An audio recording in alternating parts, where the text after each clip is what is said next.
Maswerteng hapon po mga ka-STL. Narito na po ang resulta ng STL Bulacan para sa araw na to, second draw. April 7, 2025, araw ng Lunes. Naway ang mga natayaan niyo pong mga numero kanina ay manalo nawa ngayong hapong ito, 4 PM. Kaya kunin niyo na po ang inyong mga tickets. Narito na po ang resulta. Ang mga numerong nanalo sa STL Bulacan ngayong hapong ito, April 7, 2025, 4 PM. Second draw result, 12 at 12 or Pompiang 12. Sa lahat po ng tumaya kanina sa STL Bulacan para second draw ng 12 at 12 or Pompiang 12, congrats po sa inyo, panalo po kayo.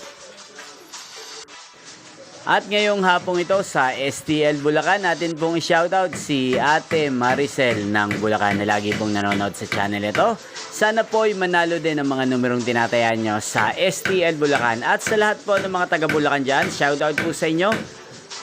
Inyo pong napanood ang resulta ng STL Bulacan sa channel na to, Roderick Hernandez TV. Magkita-kita pong muli tayo mamayang 8 PM para po sa third draw result ng STL Bulacan. Thank you for watching.